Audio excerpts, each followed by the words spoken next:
इसको चुनावों के पहले ही सारे कानून लागू करने क्यों याद आ रहे हैं। कल तक जो ये कहता अब की बार 400 पार, लेकिन अब कह रहे हैं हमें 272 सीटें मिल जाएं। कहने का तो मोदी ने ये कहा था जी 15 लाख रुपए सबके खाते में आए थे, क्या किसी के खाते में आए? अब कहने को ये कह रहे हैं मुस्लिम के खिलाफ नहीं है जी। अब ये चुनाव से पहले सीए कानून तो ले आए, चुनाव होंगे ये सीए कानून को भूल जाएंगे, ठंडे बस्ते में डाल दिया जाएगा। कांग्रेस ने कभी बदले की राजनीति नहीं की। अगर कानून सबके लिए एक जैसा होना चाहिए। नमस्कार, आप देख रहे हैं सौगंध टीवी। मैं हूं आपके साथ आशा शर्मा। एक और जो है वो शरणार्थी जो कि बीजेपी का और प्रधानमंत्री मोदी का धन्यवाद कर रहे हैं, वहीं पे विपक्ष जो है वो लगातार हमला कर रहा है। शायद विपक्ष जो है वो जनता को वर्गलाने का काम कर रहा है, ऐसा कहना है बीजेपी का। क्योंकि अगर इस सीएए एक्ट की बात की जाए तो इसमें जिस तरीके से इसको विपक्ष पेश कर रहा है कि ये मुस्लिम विरोधी है, ऐसा बिल्कुल नहीं है। लेकिन जनता फिर भी क्या सोचती है, जान लेते हैं। क्या लगता है सीएए एक्ट को लेके क्या कहेंगे?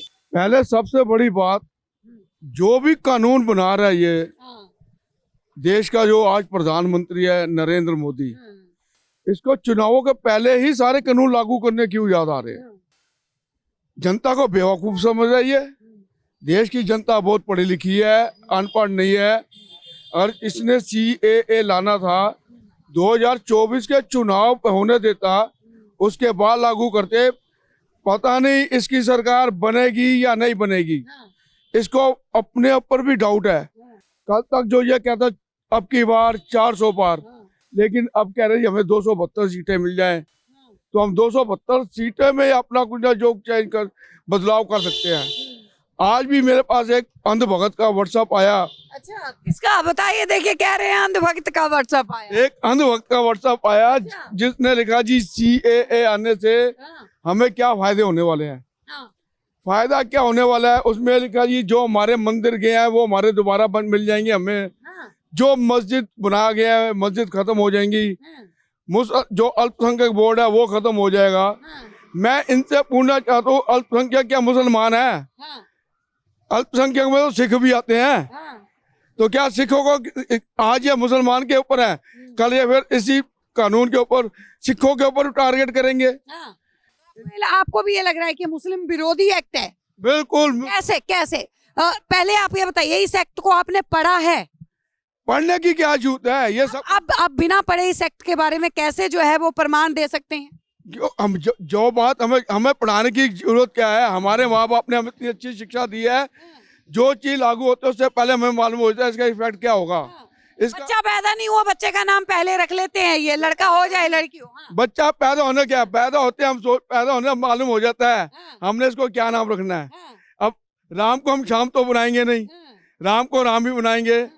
अब इनको एक्ट को पढ़ना तो जरूरी है। देखिए, उस एक्ट के अंदर जो है वो पूरे विस्तार पूर्वक लिखा गया है कि इसमें जो है मुस्लिमों की कोई नागरिकता नहीं जा रही है। इस एक्ट में ये साफ तौर पे बोला गया है कि जो शरणार्थी 2014 से पहले, जिनमें अल्पसंख्यक, एक बात बताइए आप, मुस्लिम्स को जो है वो अल्पसंख्यक कहते हैं। अल्पसंख्यक तो वही लोग आए ना जिनमें जो है जिनकी तादाद जो है वो कम है, जिनमें जो है वो क्रिश्चियंस आते हैं, जिनमें जो है वो अफगानिस्तानी जो सिख वहां से आए थे वो आते हैं। तो उनके लिए ये एक्ट जो है वो बनाया गया। क्यों उनके लिए क्यों एक्ट बनाया गया है? कहने का तो मोदी ने ये कहा था जी 15 लाख रुपए सबके खाते में आए थे, क्या किसी के खाते में आए? अब कहने को ये कह रहे हैं मुस्लिम के खिलाफ नहीं है जी। खिलाफ कैसे? चलिए ठीक है, एक बात, खिलाफ कैसे? खिलाफ क्यों नहीं है?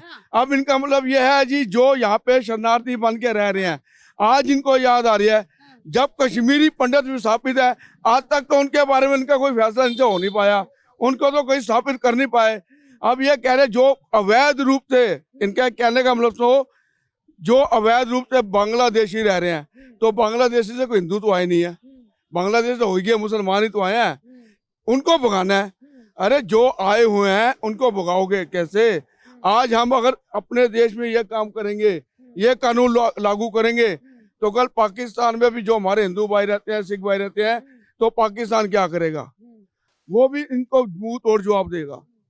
ये ऐसे जो पाकिस्तान से जो सताए गए हैं, जो इस्लामिक कंट्रीज में सताए गए शरणार्थी हैं, वही तो भारत आए हैं। उन्हीं के लिए तो ये सीएए एक्ट बना है। उनके लिए क्या बना है बताओ तो सही, क्या बना है उनके लिए? उनको क्या ये कौन सी सहूलतें देंगे? क्या उनके आधार कार्ड बनाएंगे? क्या उनको नागरिकता मिलेगी तो उनको सारी सुविधाएं एक भारतीय नागरिक की तरह मिलेंगी।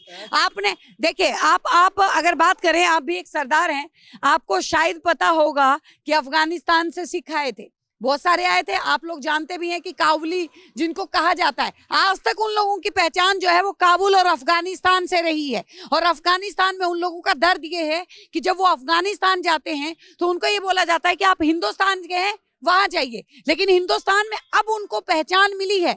मानते हैं इस बात को? किस बात की पहचान मिली है? अब ये चुनाव से पहले सीएए कानून तो ले आए, चुनाव होंगे ये सीएए कानून को भूल जाएंगे, ठंडे बस्ते में डाल दिया जाएगा।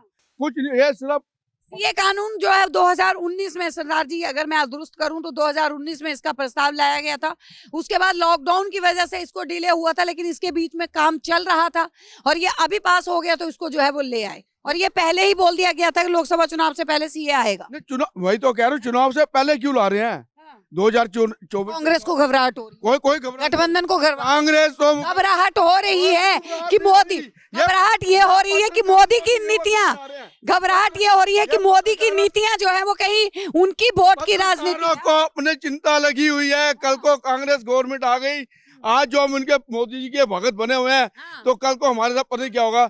लेकिन आज तक कांग्रेस का इतिहास रहा है, कांग्रेस ने कभी बदले की राजनीति नहीं की। तो कांग्रेस ने हमेशा सच का साथ दिया है। आज भी अगर वो पब्लिक का साथ दे रही है, सच के ऊपर लड़ाई लड़ रही है।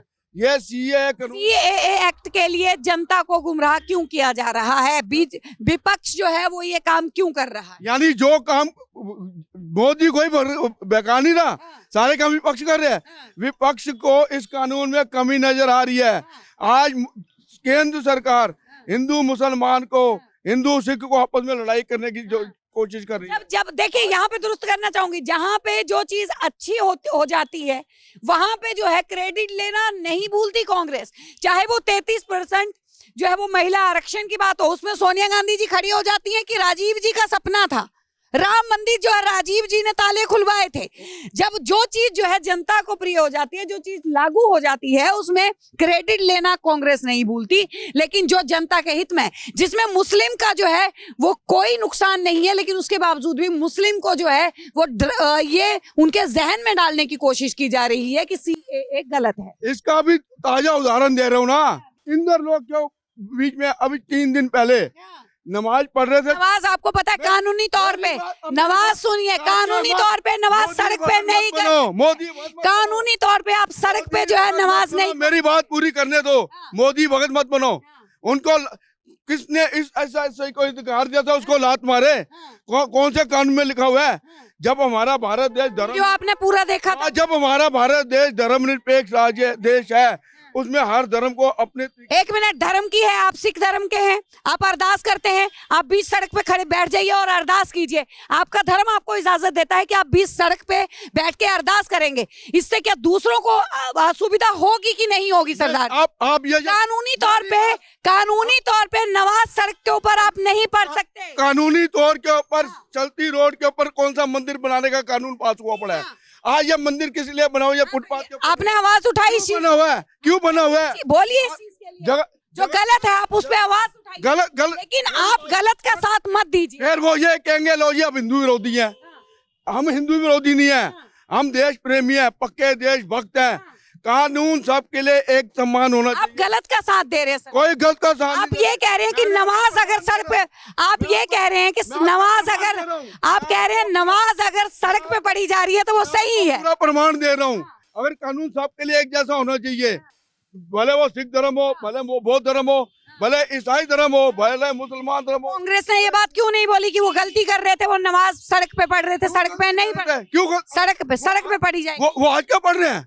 वो आज क्या पढ़ रहे हैं? लेकिन बंद करवाया गया था। उसके बाद ये लॉ में कानून ये बनाया गया था कि सड़क पे नमाज नहीं हो। कब बना कानून बता दो ना। आज आप चले जाओ। कांग्रेस को कानून के बारे में कुछ नहीं पता भैया। जहाँ पे जो है मुस्लिमों की बात आ जाती है, कांग्रेस अपनी राजनीति शुरू कर। नहीं जी, अगर चलो ठीक है, कानून उनको लात मारने का अधिकार किसने दिया? वो गलत था, उसके उसकी सजा मिली उनको। इसलिए तो सजा मिल गई। पहले लात मार दो फिर सजा दे दो। पहले उससे पूछा जाए उन्होंने लात क्यों मारी। अगर वो नमाज पढ़ रहे हैं उनको नमाज पढ़ने को उठा दिया, गाड़ी में बंद कर देते।